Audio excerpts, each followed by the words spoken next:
The door broke open before Ella Hart could reach the window.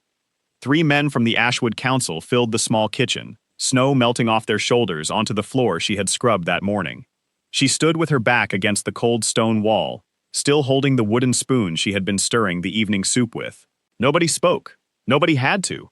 Everyone in the village knew what a visit at this hour meant. "It has been decided," said the tallest of them, a gray-bearded man named Hollis.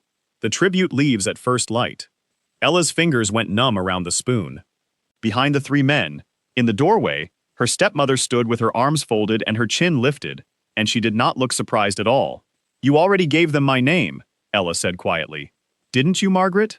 "I gave them the only name that made sense," Margaret Hart said. The words landed harder than a slap. Ella had lived in that house since she was 1 year old. She had carried the water, mended the coats, cleaned the ash out of the fireplace every winter of her life. She had eaten last at every meal and slept nearest the door where the cold came in. And in one short breath, 19 years had been added up and priced, and the total had come out to nothing. Hollis at least had the decency to look at the floor. "The debt is 3 years unpaid. Ashwood has no silver, no grain, and no wolves to spare. The crown asked for a tribute. If we send nobody, they send soldiers." "Then send somebody the pack will miss," Ella said. The room went very still.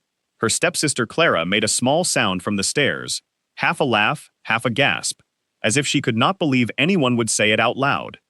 Margaret's mouth tightened. "You never shifted. Not once. Not at 13, not at 15, not at 19. You are a wolf with no wolf inside her. What exactly would this pack be missing?" Ella set the spoon down on the table with great care, because her hand had started to shake, and she did not want them to see it. "Nothing," she said. "You're right. Nothing at all." She was awake all night, not crying, not packing, because there was nothing to pack.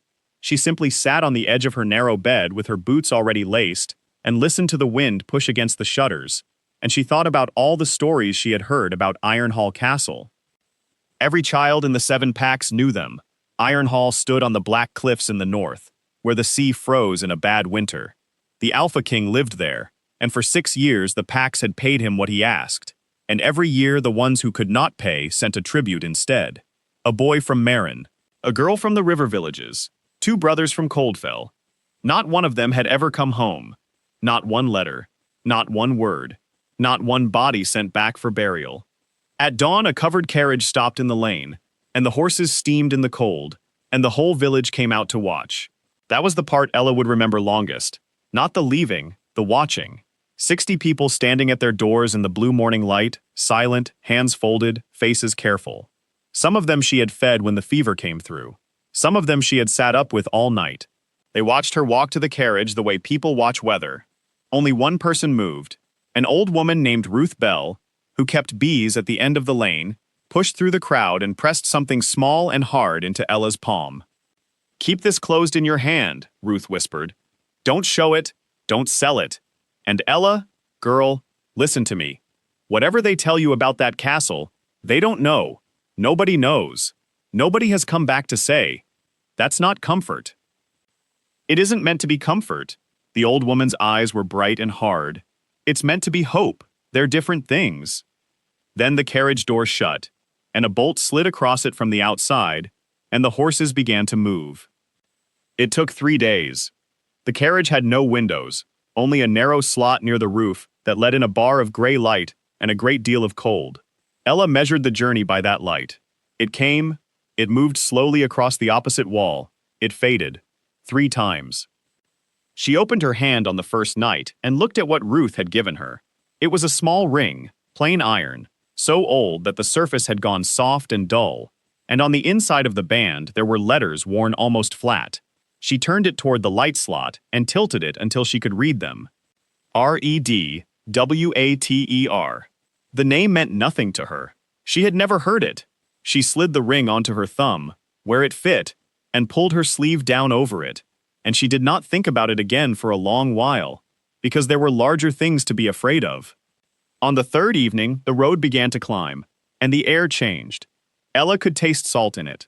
The horses slowed, the wheels went from mud to stone, and somewhere ahead, she heard a sound like an enormous throat clearing itself. It was the gate of Iron Hall opening. When the door was finally unbolted, she stepped out into a courtyard so large that the far end of it was lost in the dark. Torches burned in iron cages along the walls. Snow came down in slow, fat flakes. Guards stood in 2 rows, perfectly still, and beyond them, a set of black doors stood open onto a hall full of light. A woman in a plain dress took her arm and walked her forward, quickly, the way you might walk a horse past something frightening. "Head down," the woman said under her breath. "Don't speak first. Don't look at the throne. Don't look at anyone." "What happens to me?" "Head down," the woman repeated. The hall smelled of iron and cold stone and burning pine. There were perhaps 80 people in it, lords and ladies of the northern houses, in furs and dark wool, and they turned as one when the doors opened. Ella heard the whispering start before she had taken 5 steps. She kept walking. Her boots were still wet from the courtyard, and each step made a small, ridiculous sound on the polished floor, and she thought, "This is what I will remember, not the fear, the squeaking of my boots in front of all these people." At the end of the hall there were 3 steps, and a chair of dark wood, and a man standing in front of it. She had expected someone older. Every story had made the Alpha King a great gray beast of a man with a voice like a landslide. The man in front of her was perhaps 28. Black coat, no crown, no jewels, hands bare. His hair was dark and pushed back carelessly. He looked like someone who had not slept well in a long time and had stopped expecting to. His eyes found her, and Ella forgot the instruction about not looking. "Ashwood sends its tribute, my lord," Hollis's voice said from somewhere behind her, though she had not known any of them had come. "Ashwood sends a girl in wet boots," said a woman's voice from the left side of the hall. Light, amused, perfectly clear, how generous of them. Laughter moved through the crowd, and Ella turned her head just enough to see the speaker, a tall young woman in deep green, gold at her throat, standing exactly where she would be seen best. Later, Ella would learn her name was Lady Diana Frost, and that she had spent 2 years of careful work arranging to stand in that particular spot. The king did not laugh. He came down the 3 steps. Up close, he was taller than she had thought. He stopped a pace away and looked at her the way a doctor looks at a wound, without kindness and without cruelty, and then he did something that made the whole hall go quiet. He tilted his head slightly and breathed in. Ella knew what that meant. Every wolf knew. Scent was how her kind read one another, the way humans read a face. Scent told you who was frightened, who was lying, who was strong, who was sick, who belonged to whom. It was as loud as shouting to anyone with the sense for it. The king breathed in again.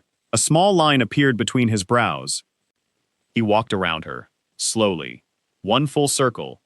When he came back to the front, the line between his brows had deepened into something else entirely. "Say your name," he said. His voice was low and unhurried, and it carried to the back of the hall without effort. "Ella Hart, my lord." "Where were you born?" "Ashwood." "You're certain of that?" The question was so strange that she answered honestly, which was probably a mistake. "I've been told so." Something moved behind his eyes. He looked at her for a long moment, and then he turned to the hall, and Ella understood suddenly and completely that every person in that room was waiting for a single word, and that they were all quite comfortable waiting for it. An older man stepped forward from the right. He was heavy-set and silver-haired, dressed better than the king, with the easy manner of someone who has spoken in that hall for 30 years. "The debt is 3 years unpaid, my lord," the older man said pleasantly. "The law is not unclear. The Pax are watching to see whether the law still means anything." He smiled at Ella, as if she were a chair being discussed. "It is nothing personal, child." "Thank you, Martin," the king said. "That is very helpful." Ella's heart was beating so hard that she could feel it in her jaw. She thought about Ruth Bell's ring on her thumb under her sleeve. She thought about her village standing in their doorways, watching, hands folded. And then she thought, with a calm that surprised her, "I am not going to die with my head down." She lifted her chin and looked straight at the Alpha King. He was already looking at her.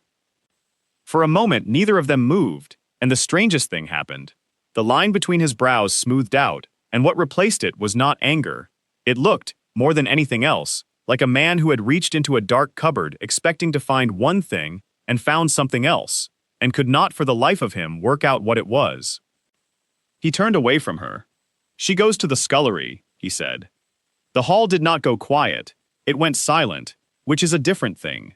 Ella heard the torches burning. "My lord," the silver-haired man said, still pleasant, but slower now. "The tribute is not a servant, the tribute is a payment." "Then Ashwood has paid me a servant," the king said, "and I have accepted it." "Was there a second part to your question, Martin?" Lady Diana Frost's face, for one unguarded second, was not beautiful at all. Two guards moved to Ella's sides. She was turned around and walked back down the length of that enormous hall, past 80 faces that had come to watch one thing and had been given quite another. And the whispering behind her was a completely different kind of whispering now. At the far door, without meaning to, she looked back. The Alpha King had not returned to his chair. He was standing exactly where she had left him, in the middle of the floor, one hand half lifted, as though he had been about to call her back and had thought better of it. Then the doors closed between them. The woman in the plain dress took her arm again in the corridor and led her down a stair, and another stair, into warmth and steam and the smell of onions. "You lived," the woman said. She sounded shaken. 19 tributes in 6 years, and you're the first who walked out of that hall on your own feet." Ella stood in the doorway of the kitchen, shaking now that it was over, and could not decide whether she had been shown mercy or simply given a longer wait. The kitchen of Iron Hall never fully slept. There were fires that had not gone out in 11 years, kept alive through the night by a boy whose only job was to feed them. There were pots the size of bathtubs. There were 40 people who worked below the stairs and rarely went above them, and they had their own laws, their own gossip, and their own opinions about everything that happened in the light. Ella learned the first law within an hour of arriving. Nobody asked where you came from. She was given a gray dress, a bed in a room with 5 other women, and a pair of dry boots that were slightly too big. She was put on pots, which was the worst job, and she did not complain about it, which was noticed. The woman in charge of the lower kitchen was named Nan Carey, and she was somewhere past 60 and built like a door. On the 3rd morning, she watched Ella scrub a copper pan down to a shine and said, "You've done this before. All my life. For your family?" "Something like that?" Nan grunted. That was the end of the interview, and it was also, Ella understood later, the moment she was accepted. She learned the castle the way a servant learns a castle, which is to say, she learned its back. She learned which stairs were shortest, which doors stuck in the cold, which corridors were warm, because the kitchen flues ran behind the walls. She learned that the north wing was shut, that nobody would say why, and that the older servants made a small sign with their fingers when they walked past its doors. And she learned the rules about the king. "You don't look at him," said a girl named Hetty, who was 17 and knew everything. "You don't speak to him. If he's coming down a corridor, you step into a doorway and turn your face to the wall until he's gone." "Is he cruel?" Ella asked. Hetty considered this for so long that it became its own answer. "No," she said finally. "That's the trouble with him. If he were cruel, you'd know where you stood." Ella heard the same thing in 20 different ways over the following weeks. The king did not shout. The king had never struck a servant. The king paid the kitchen staff on time, every month, which apparently no king before him had managed, and every year the tributes came, and every year they went into that hall, and nobody ever saw them again, and nobody in that castle could tell you what happened to them. "He wasn't always like this," Nan said one night, when the fires were low and the day was over, and she had a cup of hot wine in her hand, which made her talk. "I remember him at 20, before his father died. He laughed then. He was late for everything. He used to steal bread off my table and think I didn't see him." "What changed?" "He put the coat on," Nan said, and would say nothing else. Ella might have gone on that way for years, invisible and safe, if the castle had been large enough to hide in. It was not. The first time was 9 days in. She was carrying a basket of linen along the north corridor, which she was not supposed to use, because it was quicker, and she was late. She came around the corner, and he was standing at a window at the far end, with his back to her, and she remembered Hetty's rule, and stepped straight into a doorway, and turned her face to the stone. She heard nothing, no footsteps. She counted to 50 and looked. He was standing in the middle of the corridor, 10 paces away, watching her. "You're the one from Ashwood," he said. "Yes, my lord." You're not supposed to be in this corridor. No, my lord. He waited, as if expecting an excuse. She did not give him one, mostly because her mouth had gone dry. Why not? He asked. She blinked. My lord? Why aren't you supposed to be in this corridor? Has anyone ever told you the reason, or were you simply told? It was such an odd question that she answered it before she could stop herself. I was simply told. Most things are like that. Something passed over his face. He looked away first, which surprised her. Go the way you were going, he said. You'll be late. The second time was in the Winter Garden, 12 days after that. It was a walled square on the east side where herbs were grown, half dead in the cold, and Ella had gone there to cut rosemary because the head cook wanted it and nobody else wanted to go out in the wind. He was sitting on the low stone wall in the middle of it with no coat on, in weather that would have made most men blue, and he did not look at her when she came in. She turned to leave. Stay, he said. I was here first, but you have a knife and a purpose, which beats sitting. She cut the rosemary. He said nothing. The wind moved in the dead vines. She was nearly finished when he spoke again, and his voice was different, lower, as though he were asking a question he had already asked himself 100 times. When you stand near me, he said, do you feel anything? Ella's hands stopped. That is an unfair question to ask a servant, my lord. He laughed. It was a short, rough, startled sound, and it was clear from the way it came out that he had not expected to make it and had not made one in a while. Yes, he said, it is. I apologize. She left with the rosemary. At the door she looked back, and he was staring at his own hands, as if they belonged to somebody else. The third time, she did not see him at all. She was in the stable yard before dawn, fetching milk from the dairy, and she stopped to put her hand on the neck of a bad-tempered gray horse that everyone else was afraid of. It leaned into her palm and went quiet. When she got back to the kitchen, Hetty grabbed her arm. He was on the wall, Hetty hissed. Watching the yard. He's been up there most mornings this month. Watching what? Hetty gave her a look that was almost pity. Ella, nobody watches a stable yard. It was around then that Lady Diana Frost began to take an interest. She came down to the kitchens herself, which high-born ladies did not do, on the excuse of inspecting the preserves. She stood in the doorway in green wool with her gloves in her hand, and her eyes went over 40 working people and stopped on exactly one. You, she said, the Ashwood girl, come here. Ella wiped her hands and came. Diana looked at her for a long moment, unhurried, the way you look at a stain on a good tablecloth. You have no scent, she said. I've been told so, my lady. Do you know what that means to people like us? It means there is nothing to hold on to. No family, no pack, no line, no place. It means when you walk into a room, a wolf's own nose says that nobody is there. Diana smiled. You are a hole in the air, girl, and yet the king has walked the North Corridor 11 times this month, and he has no business in the North Corridor. Ella kept her eyes down and her voice flat. I clean pots, my lady. Yes, Diana said. Do keep doing that. She left. Nan Carey watched her go, and then said, without turning round, Ella, love, be careful with that one. She isn't dangerous because she's cruel. She's dangerous because she's patient. The ledger was an accident. The head cook needed the salt accounts from 3 winters back, and the record room was on the 2nd floor, and every clerk was at supper, and Ella was sent because she was the only one who could read quickly. The record room was cold and smelled of dust and old ink. She found the salt accounts, and then, because the shelf above them was labeled in a hand she recognized from the notices nailed up in her own village, she took down the book beside it. It was the tribute ledger. 6 years of it. Names, villages, dates, all in a clerk's neat writing. She found Marin and the boy's name.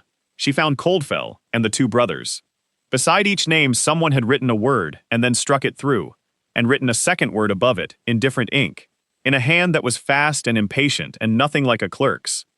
The struck-out word was the same every time, and the word written above it was the same every time too. Moved.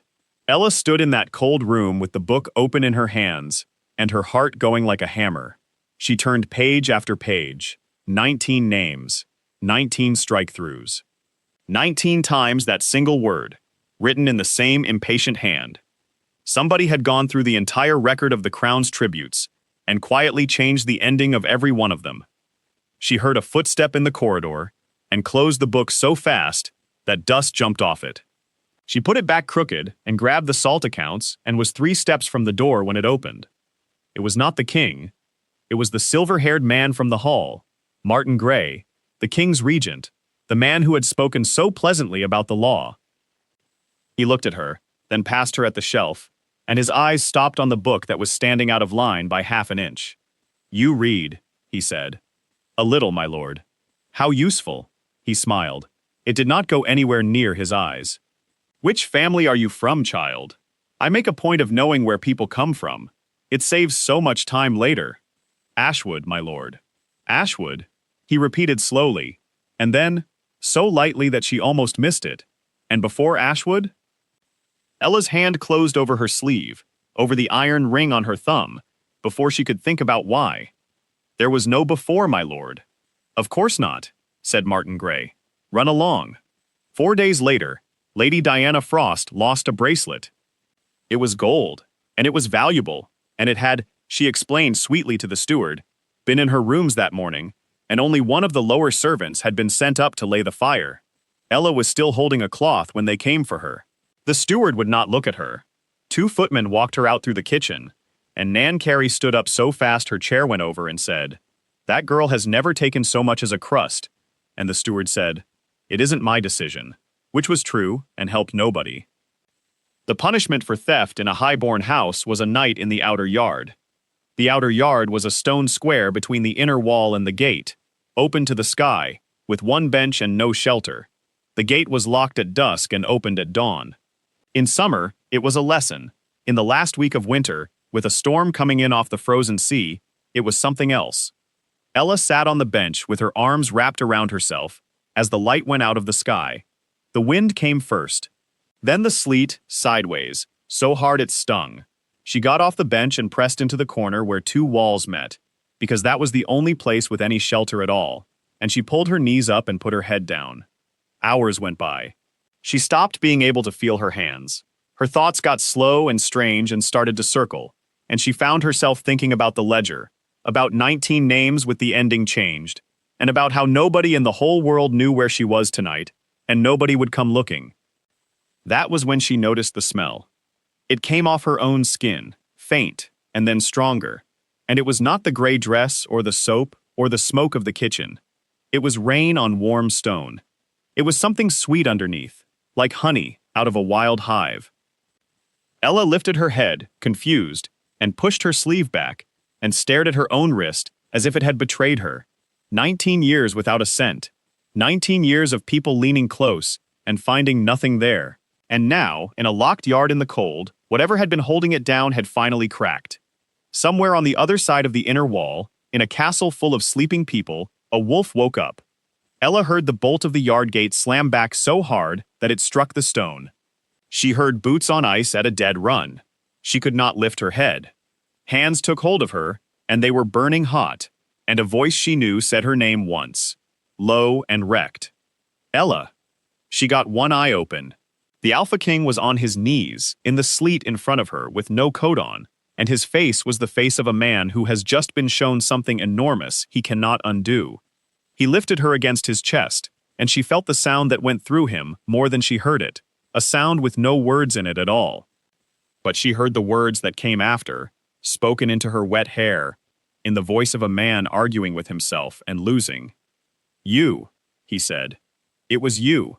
It has been you since the first night, and I could not smell you, and I nearly sent you to your death because I could not smell you." And beneath his ribs, in a place he had kept shut for 6 years, something old and half-wild rose up and said one word, and it was not a word he chose. Mine. She woke in a bed she had never seen, under a red wool blanket, in a room with a fire so large she could have stood inside it. For a few seconds, she had no idea where she was. Then she moved, and every muscle in her body reported in at once, and it all came back. The yard, the sleet, the corner where 2 walls met, and a voice saying her name. There was a chair pulled up close to the bed. The king was in it, asleep, still in yesterday's shirt, his boots wet and his head tipped back at an angle that was going to hurt him later. Ella lay very still and looked at him for a long moment, and thought, with perfect clarity, this is worse than the yard. He opened his eyes. Don't get up, he said. I wasn't going to. I'm not sure I can. Good. He sat forward and rubbed his face with both hands. Then you'll have to listen instead, which is more than most people in this castle will do. Where am I? The royal wing. 3rd room. Nobody has slept in it in 11 years. Ella closed her eyes. You should have left me in the kitchen. I have never in my life wanted to do a thing less. My lord. Adrian, he said. My name is Adrian Cole. I would very much like to hear you say it, and you don't have to. And I would like you to know that you don't have to. She opened her eyes again. He looked terrible. He looked like a man who had not gone to bed at all, who had sat in a chair for 9 hours waiting for someone to breathe normally. You know what I am, she said. You knew it in the yard. Yes? Then say it, so I'm not the one who has to. Adrian Cole let out a slow breath. You are my mate, he said. The one my wolf has been waiting for since I was old enough to have a wolf. There is no choosing it. There is no arranging it. It happens once, if it happens at all.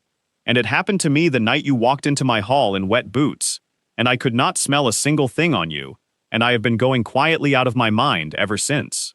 Ella stared at the ceiling. That's very romantic, she said. Except that 4 weeks ago you nearly killed me. Yes, he said. I know. You'd have said the word. If I'd looked at the floor like I was told, if I'd been quiet and small and easy, you'd have said the word, and I'd have been the 20th name in your book. Adrian did not defend himself, which she had not expected, and which made it harder. Probably, he said. Probably. I don't lie to you, he said. That's the one thing I can offer that nobody else in this castle will. Ask me anything, and I will either tell you the truth or tell you that I can't tell you. But I won't lie. Ella pushed herself up on one elbow. It hurt. She did it anyway, because she wanted to look him in the face for this. All right, she said. 19 tributes in 6 years. What happens to them? For the first time, he looked genuinely surprised. That, he said slowly, is not the question I expected. I'm not asking about myself. I know what happens to me. Nothing, apparently. Because I have the good fortune to smell like something you want. Her voice was steadier than she felt. I'm asking about the boy from Marin. He was 15. His mother sold her loom to pay for the cart that carried him here. What happened to him? Adrian was quiet for a long moment. Then he stood, walked to the door, opened it, looked both ways down the corridor, and closed it again. His name is Sam Pike, he said. He is 19 now. He works in a boatyard 4 days' ride south of here, on the coast, in a town that has never heard of Ironhall. He is apprenticed to a man who owes me a favor, and he has a bad shoulder from a fall last spring, and he has no idea that I know any of that. Ella's mouth opened, and nothing came out. The brothers from Coldfell are in the same town, Adrian went on. One of them is married now. The girl from the river villages went further, into the eastern hills, because she asked to. There have been 19. All 19 are alive. Every one of them was taken out of this castle inside a supply cart within 4 days of arriving, and every one of them was told the same thing. Never write home. Never come back. Never say the name of this place, because if anyone learns they are living, they will not be living long. You've been, Ella could not find the word. Stealing my own tributes, Adrian said. Yes. Then why does the whole world think you kill them? Because the whole world has to. He came back and sat down heavily in the chair. 6 years ago, my father died, and I inherited a kingdom that was 3 months from tearing itself apart. 7 packs, 4 of them armed, all of them owed money by the crown, and all of them looking for a reason. What held it together was that they were afraid of my father. He looked at his own hands. They were not afraid of me. I was 22, and I laughed too much, and I was late for everything. So you became him. So I let them believe I had. Martin Gray stood up in that hall and told the packs that the debts would be collected, and the law would be kept. And when a village couldn't pay, a tribute came, and the tribute was never seen again, and the packs paid. Not out of loyalty, out of fear. His jaw tightened. I have not raised my hand to a single soul in 6 years, and I have let 7 packs believe I am something I am not, every day, because the day they stop believing it is the day the North goes up in flames. Ella lay back on the pillow. That's the loneliest thing I've ever heard, she said. Adrian looked up sharply, as if she had struck him. Nobody has ever said that, he said. They say it's clever. They say it's necessary. Martin says it's statecraft. He stopped. Nobody has ever said it's lonely. Who else knows? About the tributes.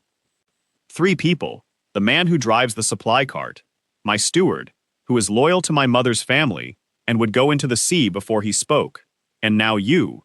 Not Martin Gray? Adrian's face changed. Especially not Martin Gray, he said.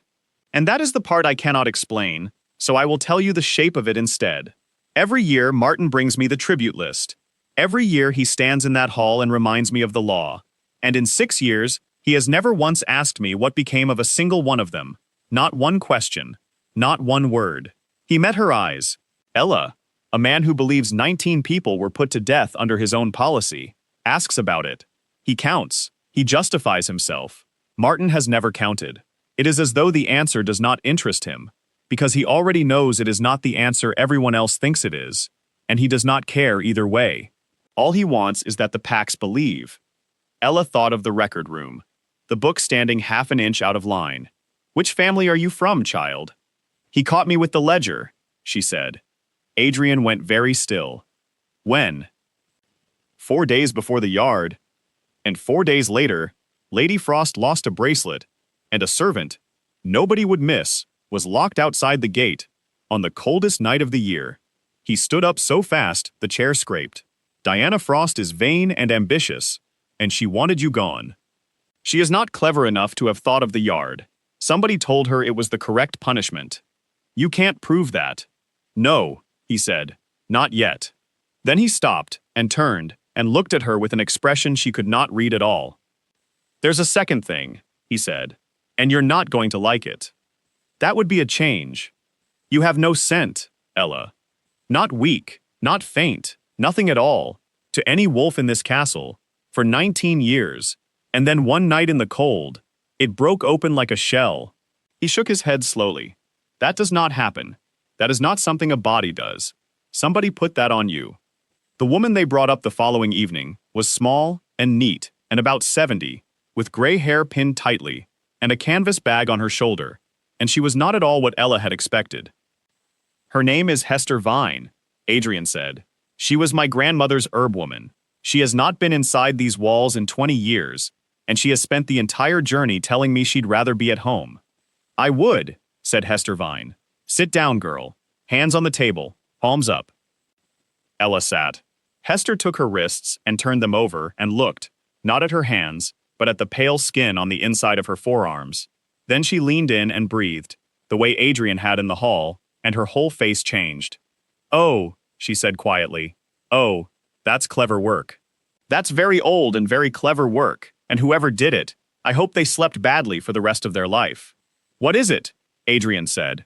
Hester did not answer him. She looked at Ella instead. How long have you had that ring, child? Ella's hand jumped to her sleeve. Since the day I left home, she said. An old woman gave it to me. Ruth Bell. She keeps bees. Take it off. Put it on the table. Ella slid the iron ring off her thumb and set it down. Hester did not touch it. She looked at it the way you look at a snake that is probably dead. That is not what's holding you down, she said at last. That is the opposite. That is a small, poor, honest little thing that somebody made to push back against what's holding you down. And it has been losing that fight for 19 years, and losing slowly, which is why it hasn't killed you. She sat back. Someone laid a smothering on you, girl, when you were an infant, I would say, before you could walk. The room was very quiet. A smothering, Adrian repeated. An old working. Nobody uses them now, because nobody can. You take a wolf child, and you press the wolf down flat inside her, and you close the lid, and if you do it well enough, she'll never shift. Never scent, never mark, never be found. Hester's voice was flat with something like anger. You end up with a girl who is a hole in the air. Nobody can smell her, nobody can track her, nobody can prove she was ever born. Ella heard Diana Frost's voice in the kitchen doorway, saying exactly that, in a completely different tone. Why would anyone do that to a baby? She asked. There is only one reason anyone has ever done it, Hester said. You do it to hide a child that somebody is looking for. Nobody spoke for a long moment. Then Adrian said, Can you take it off? I can start it, Hester said. I can crack it, and it has already cracked itself once, out there in your yard, which tells me it is old and tired. But a smothering doesn't lift gently. It comes off all at once. And when it does, 19 years of a wolf that has never once been allowed to stand up comes out of her at speed. She looked at Ella steadily. That would be the most dangerous hour of your life, girl. And I will not do it in a warm room to make a king feel better. It is yours. You'll ask for it when you want it, or never, and either is a proper answer. Good, Ella said. Because I'm not asking tonight. Adrian turned to her, and for a moment, he looked as though he wanted to argue, and then he did not. All right, he said. It was not all right, of course. Nothing about the following days was all right. The court found out within a morning that the Ashwood tribute was living in the royal wing, and the castle came apart at the seams. Lords who had not troubled to visit Ironhall in 2 years discovered urgent business there. The steward aged 5 years in a week. Lady Diana Frost went perfectly, poisonously polite, which everyone agreed was much worse. And in the middle of it, Adrian Cole made a series of decisions that his entire council considered insane. He suspended the tribute law. He sent riders to all 7 packs to say so. He opened the north wing, which had been shut since his father's death, and had the shutters taken down and the windows washed, and nobody could tell him why he was doing it, except that the corridor got light in the afternoon, and Ella liked light, and he did not claim her. He could have. That was the thing that Ella turned over and over at night. A mate bond, once both sides felt it, was not a suggestion. It pulled. She felt it herself now, a low, steady pressure under her ribs whenever he was in the building, worse when he was in the room, and she knew perfectly well that he felt it far more strongly, because he had been feeling it for weeks longer. One night, she said so. They were in the north corridor, at the window at the end, where the sea showed as a line of dull silver under the moon. You want to mark me? She said. Don't pretend you don't. I can see it every time you stand up when I come into a room. Yes, Adrian said. Then why haven't you? Because you were freezing in my courtyard 4 weeks ago on a charge I should have thrown out in 10 seconds. He kept his eyes on the water. Because the first thing I ever did to you was decide whether you would live. Because there is no version of me claiming you where you are not also standing in a room where I have all the power and you have none. He turned to her at last. The bond says you're mine. Fine. The bond is not the point. The point is that you were sent here as payment, and a person who is payment cannot say yes. So you will say it, or not say it, when you are not payment anymore. And I will wait, and if the answer is no, I will put you on a fast horse with money and my name, and you will never have to see this coast again. Ella looked at him for a long moment. You've thought about this a great deal, she said. I've thought about very little else since a woman I hardly know nearly froze to death 40 feet from my bedroom window. She laughed. She had not expected to. It came out cracked and surprised, and something in his face eased at the sound of it. You're not what the stories say, she said. No, Adrian said. That took a lot of work. Hester Vine stayed on. She said it was because the roads were bad, which was a lie, and everybody let her have it. She spent her days going through the castle's old record books, and she went at it with the particular fury of a woman who has been given a puzzle at 70 and does not intend to die before finishing it. On the 9th day, she came into the north wing without knocking and put a book down on the table, hard enough to rattle the cups. Ruth Bell, she said, your beekeeper. Where did she come from? Ella frowned. Ashwood. She's always been in Ashwood. No, she hasn't. She came to Ashwood in the spring of the year you turned 1, with nothing, and a woman of that age does not start again with nothing unless she is running. Hester's finger stabbed the page. There is a record here of the pack rolls from that year. Look at the northwest border. Look at what is missing. Adrian came over and looked, and Ella watched the color go out of his face. There was a pack there, he said. Small one. On the water. In the pines. He swallowed. Redwater. Ella's whole body went cold. Say that again? Redwater, Adrian said. It's gone. It's been gone since I was 14. There was a raid one night in the winter, and the settlement was burned to the ground, and the pack scattered, and the ones who survived went south and stopped calling themselves anything. His voice had gone strange. The order came from Ironhall, from this castle, under my father's seal. It is the single worst thing the crown has done in 100 years, and I have never in my life been able to look at it straight. Ella's hands were shaking so badly that she had to put them flat on the table. She pulled her sleeve back and slid the small iron ring off her thumb and set it down in front of him and turned it so the worn letters on the inside of the band caught the light. REDWATER. Nobody said anything at all.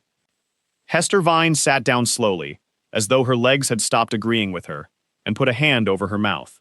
19 years, she said. 19 years, and a smothering laid on an infant in the spring, after a settlement burned. Girl, do you understand what I am telling you? Somebody pressed your wolf flat and hid you in a village of strangers, because if you had ever shifted, if you had ever once had a scent that a tracker could follow, they would have found you. Found me? Ella repeated. Why would anyone be looking for me? Hester's eyes went to Adrian, and then back. Because you didn't scatter, child, she said. You were carried out, and there is only one kind of child that gets carried out of a burning settlement by a woman who then spends the rest of her life keeping bees under a false name. Ella stood up. The chair went over behind her. She did not hear it. No, she said.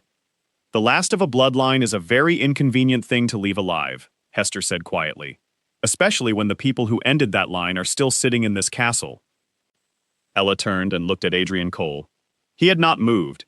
He was standing with both hands flat on the table and his head down, and he could not lift his face to her, and that was the answer to a question she had not asked yet. Her whole life turned over in one breath. The stepmother who never once said her mother's name. The village that watched her go without a word. 19 years of being a hole in the air, of never shifting, of being told she was empty, when the truth was that somebody had reached into her when she was 1 year old and shut a door. And now here she stood, in a warm room, under the roof of the house whose seal was on the order that had burned her home, wearing a clean dress that this man's servants had washed, feeling a bond in her chest that pulled her toward him every single hour of the day. Ella, Adrian said, don't. Ella, I was 14. I know. I did not know it was... I know, she said. That is not the problem. Her voice broke, and she hated it. The problem is that I have spent 4 weeks learning to like you. She looked down at the small iron ring on the table between them, and understood, finally, whose crown she had been standing under this entire time. She left before dawn. The steward found the note on the table in the north wing, and carried it to the king with the face of a man delivering a death sentence. It said 8 words. I have to go and see for myself. Adrian read it twice. Then he walked out onto the wall in the gray light and watched the south road, where a single small figure was already a mile out and walking fast, and he put both hands on the cold stone and did not send a single rider after her. His steward could not bear it. My lord. 1 word and we have her back inside the hour. And then what? Adrian said. She stays because I fetched her? She lives in my house because my men brought her to it? He shook his head slowly. She has been handed from one set of hands to another since she was 1 year old. Not from mine, not once. Whatever she comes back as something she chose. And if she doesn't come back, then she doesn't, Adrian said, and his voice was perfectly level, and the steward had the sense not to look at his face. It took Ella 6 days to reach Ashwood. She came into the village at noon on the 7th, on the back of a hay cart, in a good wool coat that nobody there could have afforded. The lane was full of people because it was market day, and the noise died in sections as she walked up it, the way a wind dies. They knew her. Of course they knew her. And every single one of them was doing the same arithmetic behind their eyes. She went into that castle, and nobody comes out of that castle, and here she is in a coat. Margaret Hart was in her doorway before Ella reached the gate. Clara stood behind her, white as a sheet. You're dead, Margaret said. Apparently not. They sent you as the tribute. Nobody comes back from. 19 of them came back, Ella said. You just never heard about it, because they were sensible and stayed hidden. Let me in, Margaret. You do not want to have this conversation on the lane. Something in her voice had changed in 6 weeks, and Margaret Hart heard it. She stepped back from the door. Inside, the kitchen was exactly as it had always been. The same table, the same crooked window, the floor Ella had scrubbed for 19 years. Ella did not sit down. She put the iron ring on the table. "Tell me about Redwater," she said. Clara made a small sound. Margaret's face went the color of ash, and she put a hand on the back of a chair and lowered herself into it, as if her bones had turned to water. And that alone told Ella everything. But she waited, because she had come a long way for the words. "Who told you that name?" Margaret whispered. "Nobody told me? It was written inside a ring an old woman put in my hand the morning you sold me." Ella's voice stayed steady. "Ruth Bell brought me here, didn't she? In the spring after it burned. She carried me out." Margaret stared at the tabletop. "She did," she said at last. "She came in the night with a baby wrapped in a horse blanket, and she was half dead on her feet. My husband was alive then. He had a soft heart and no sense. He said we'd keep you until it was safe. She laughed once, without any humor in it. It was never going to be safe. You raised me like a servant. I raised you like something I could put down quickly if I had to," Margaret said. "Do you understand the difference? If I had loved you, I would have shown it, and someone would have seen it, and someone would have asked why." "Don't," Ella said.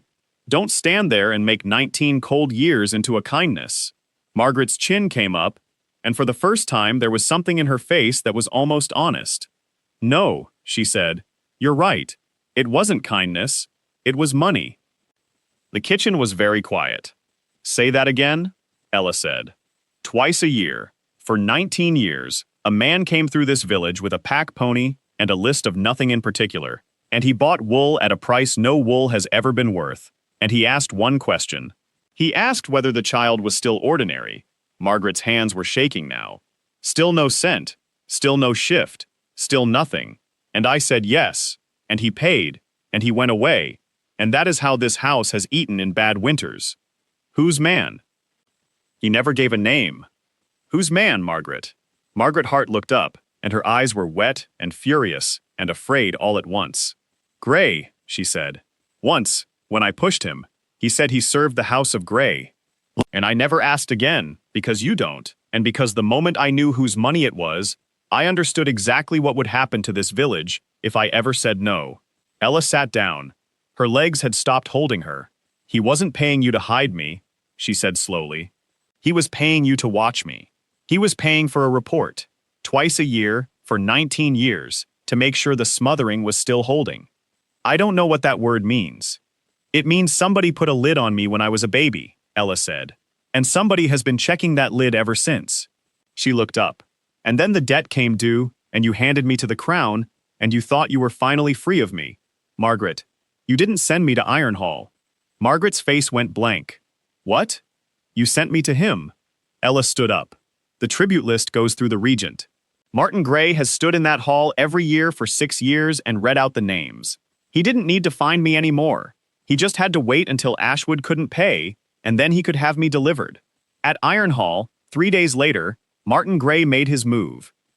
He did it in open council, in the Great Hall, in front of every lord of the North who could be reached by fast rider, and there were a remarkable number of them present, which told Adrian Cole exactly how long this had been prepared. Gray stood up in the middle of a discussion about grain and did not sit down again. "My lords," he said pleasantly, "before we go further, there is a matter of law. Adrian felt it coming the way you feel weather change. The tribute law has been suspended," Gray said, "without counsel. That is the king's right, and I do not question it. But I would ask this hall to consider why." He turned, slowly, so that his voice reached every corner. 6 weeks ago, a girl was sent here from Ashwood as payment of a lawful debt. She was not treated as payment. She was housed in the royal wing. The north wing was opened for her, and 2 nights ago, the crown's own herbwoman confirmed, in front of witnesses, what some of us had begun to suspect. He let the pause sit. "That girl is the last living child of Redwater." The hall went up like dry grass. Adrian did not move. He sat in his father's chair with his hands quite still on the arms of it, and watched 80 men and women discover in a single moment that they were part of something much larger than a discussion about grain. "The crown ended Redwater," Gray said over the noise. "Under the old king's seal. It is the darkest page in the book, and every one of us has agreed not to turn it. And now the son of that king is sheltering the one person alive who can stand in a hall like this one and demand an accounting for it." He spread his hands. "My lords, I am not accusing him of cruelty. I am accusing him of something far more dangerous. He has fallen for the girl. He has bound himself to her.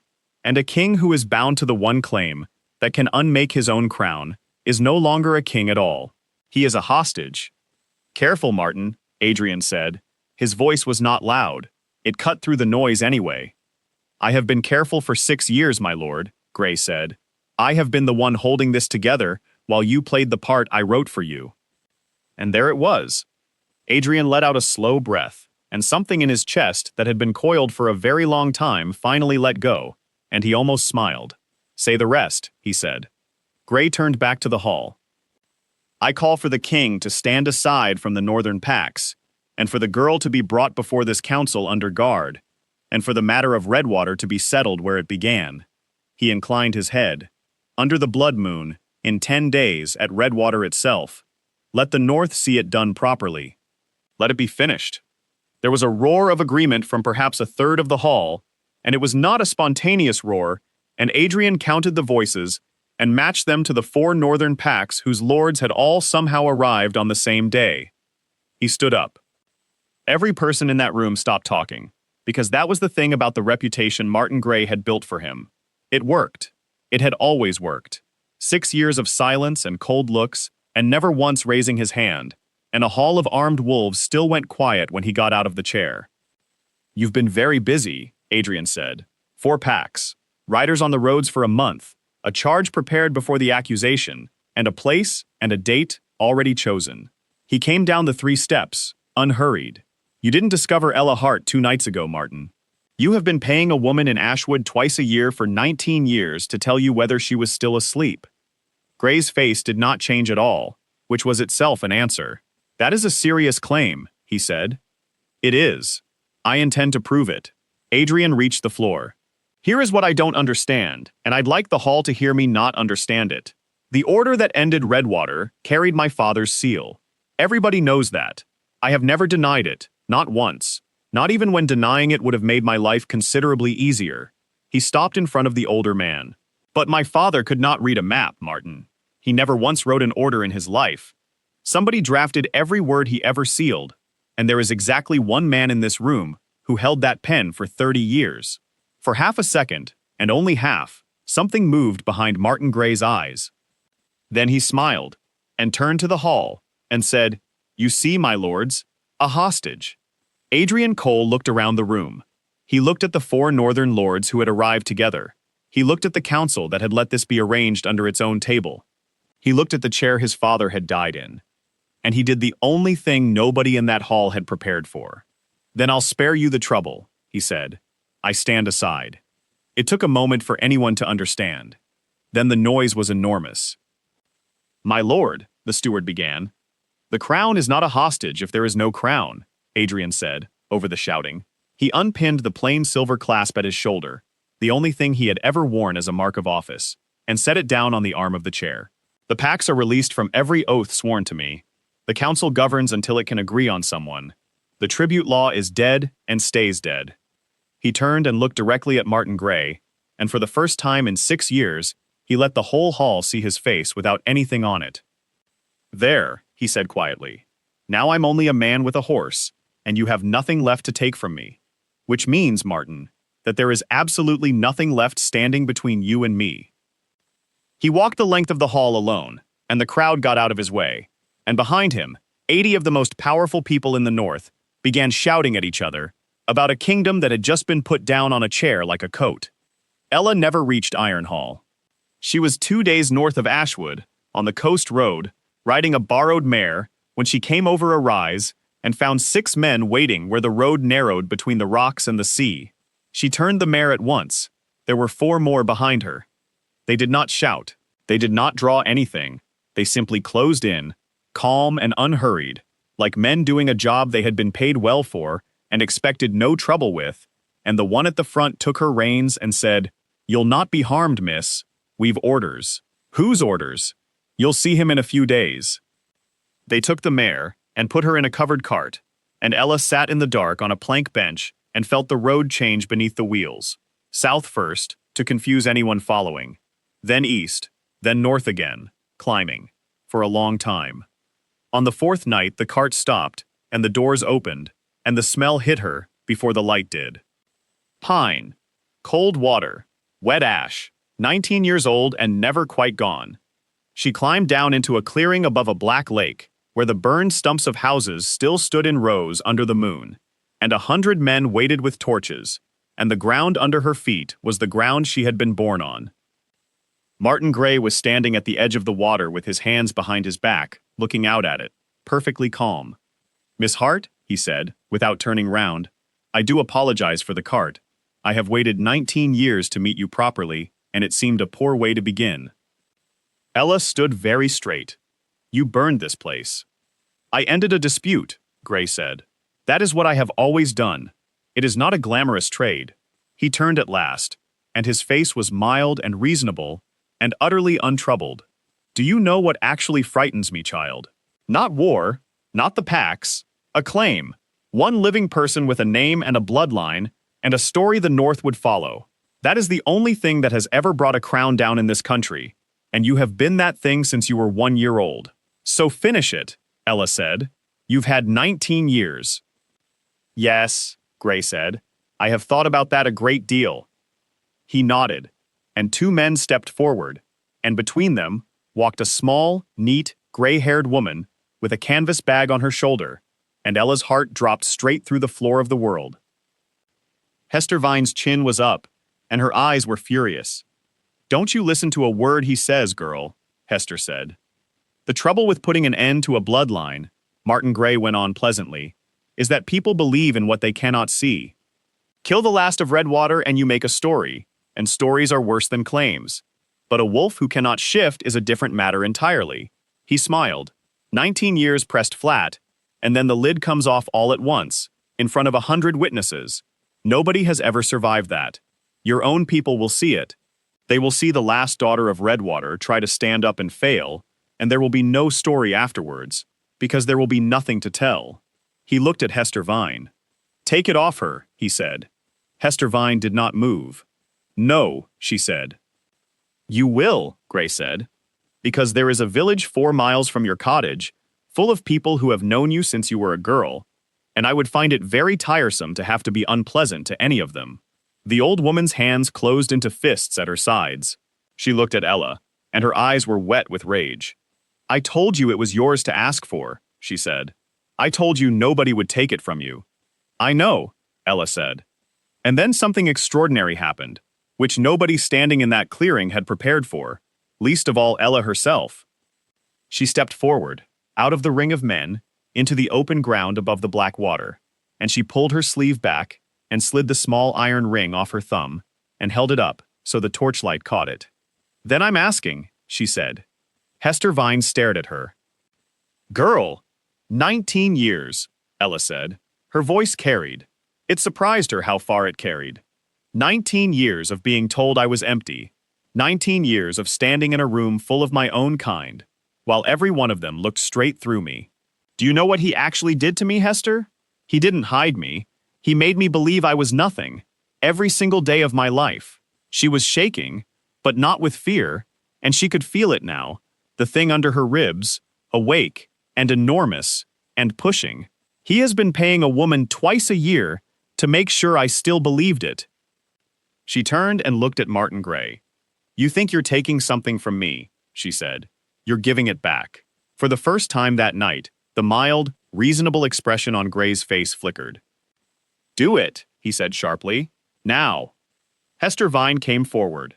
She put her old hands on either side of Ella's face, and her thumbs pressed lightly at the corners of her jaw, and she leaned in and spoke so quietly that nobody else in that clearing heard it.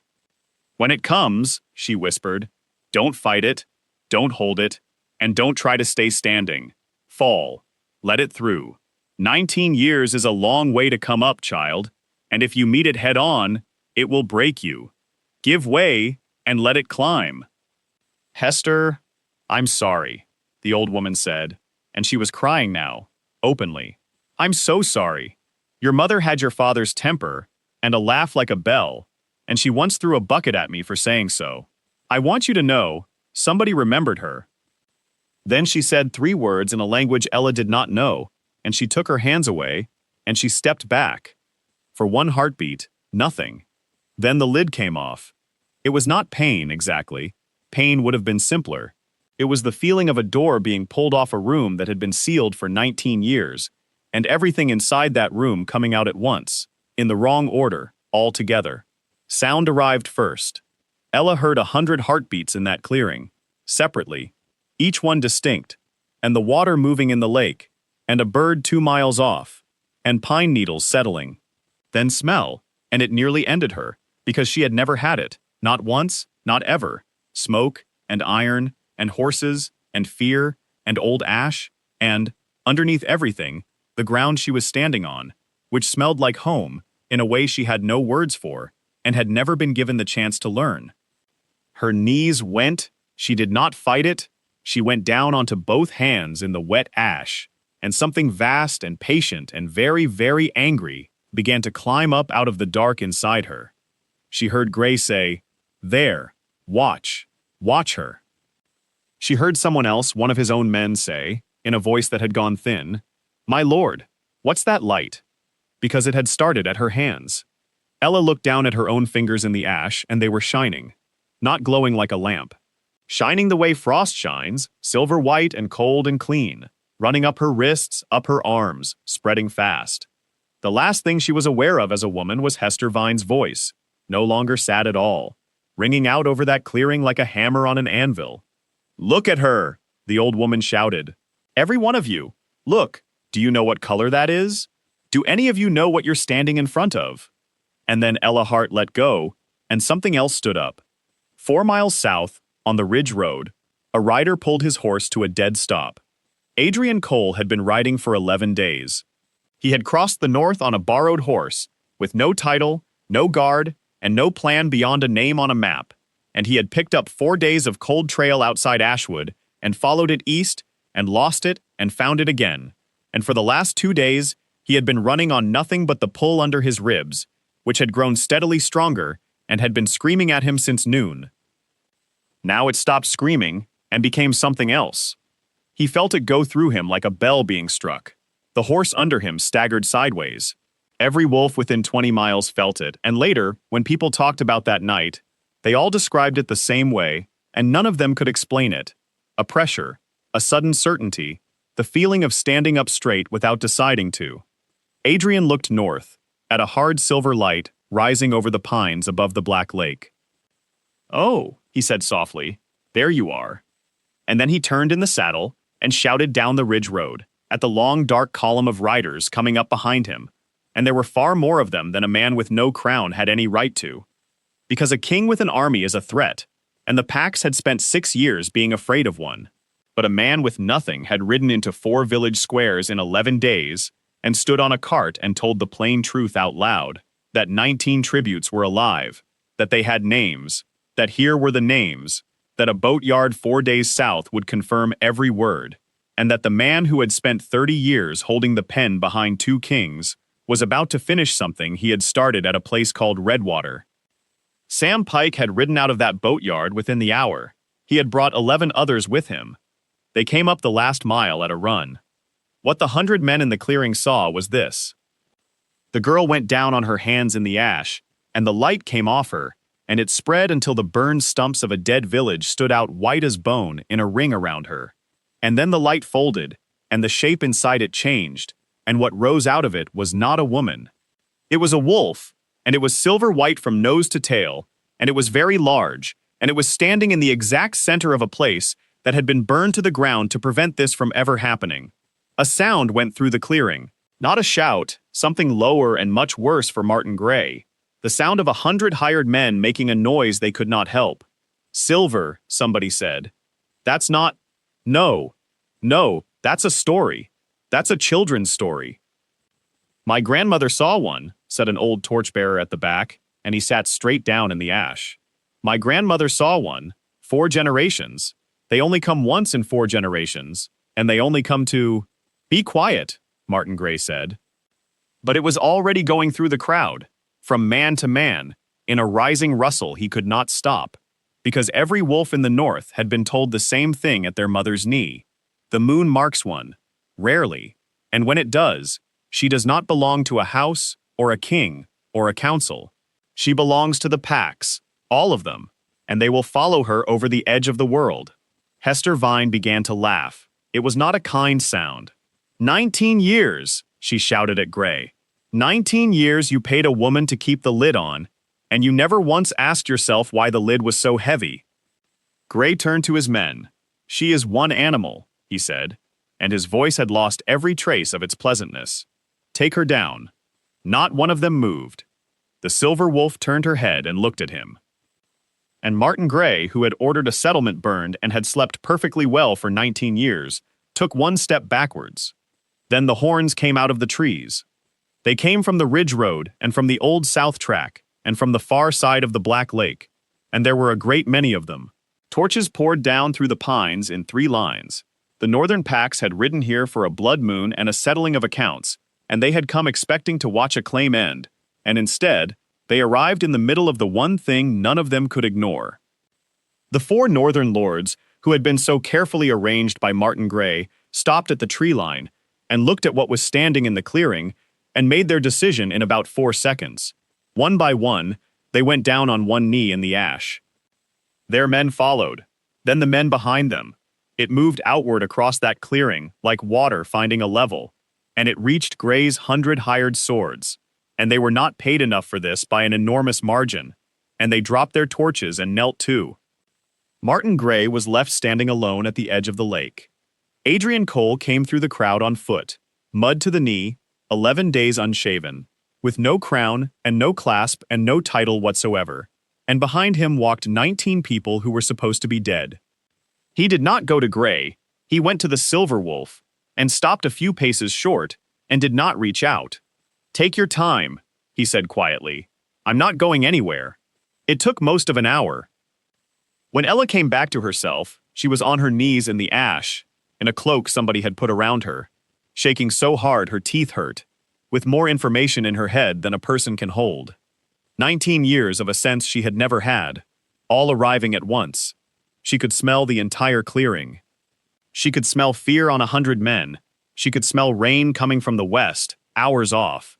And she could smell him, kneeling in front of her, and it went through her, like a struck string, and she finally understood exactly what he had been carrying around silently for 2 months.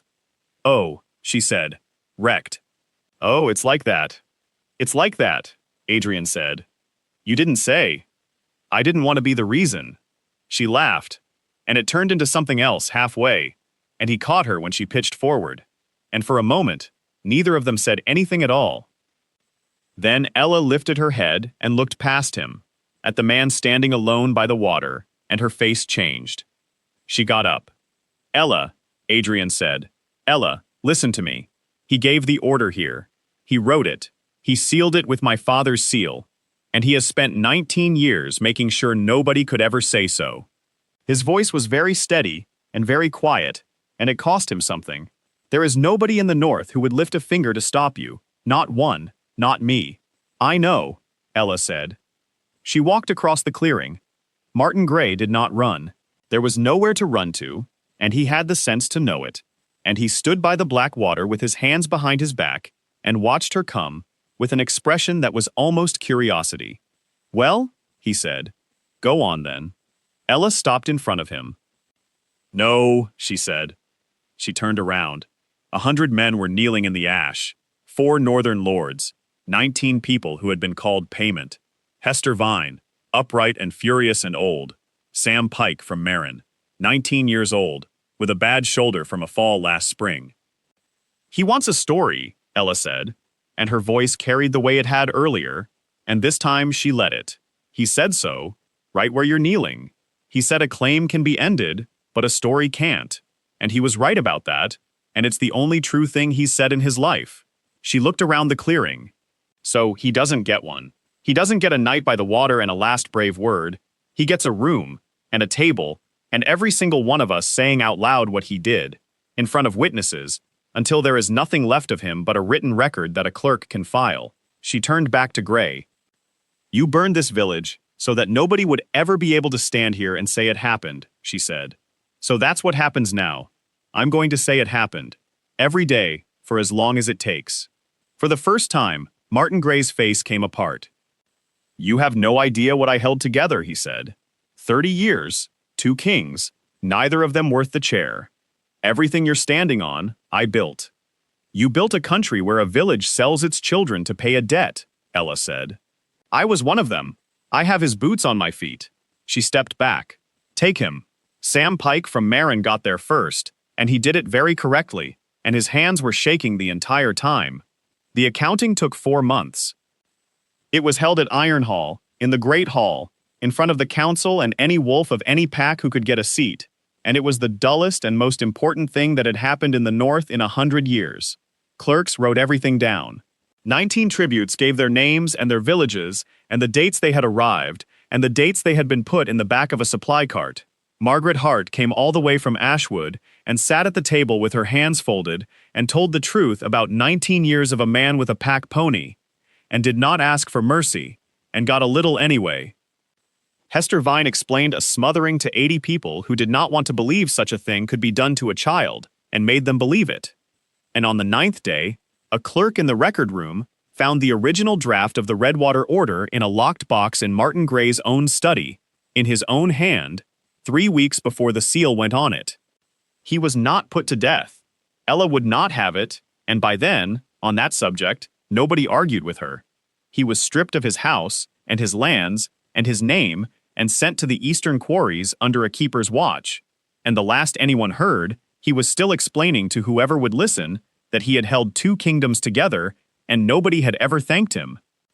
Adrian Cole was asked to take the crown back 11 times. He refused 9. Then who? The steward said, in despair. On the 11th occasion. Ask her, Adrian said. She isn't a queen, my lord. She's a girl from Ashwood who cleaned your pots. She's a girl from Ashwood who walked into that clearing and gave up the one thing she had left because she thought the truth would outlast a burial, Adrian said. And 4 packs knelt to her in the ash without being asked. You'd rather have me. It was Ella who ended it. She said she would take nothing at all unless it was shared, and she said it in front of the council, and the council discovered that arguing with her was like arguing with weather. They were bonded at Redwater, not at Iron Hall. That was her condition, and she did not bend on it. They cleared the burned ground and rebuilt the lake path and put up a long hall of green pine that smelled of sap for a year afterwards. And the packs came north in the spring, all 7 of them, and the ones who had knelt in the ash came back to stand in the same place in the sunshine. She made him wait for the words, right up to the last moment, and she did it deliberately, and he let her, because he understood better than anyone what she was doing. Say it plainly, she told him, in front of all of them. Not the fate, not the bond, not the moon. I've had enough of things that were decided for me before I could walk. Adrian Cole looked at her. You were sent to my house as payment, he said, and I took you in as a servant because I could not smell you, and I have thought about that every single day since. I have no crown. I have no title, but the one you agreed to share. I am asking, as a man standing in the open with nothing in his hands. Stay. Yes, Ella said. That's better. The old torchbearer who had sat down in the ash lived another 11 years, and he told the story badly and often, and everybody let him, because he was the only one who had said it out loud first. He always ended it the same way. She was sent north as payment for a debt, he would say. 19 years they told that girl she was nothing, and they told it to her so well that she believed it, and the whole of the North believed it with her. And then one night, in a burned clearing, with 100 men holding torches and orders, somebody finally took the lid off. And what stood up was the last daughter of Redwater, silver from nose to tail, in a village they had burned to the ground for the express purpose of making sure that she never would.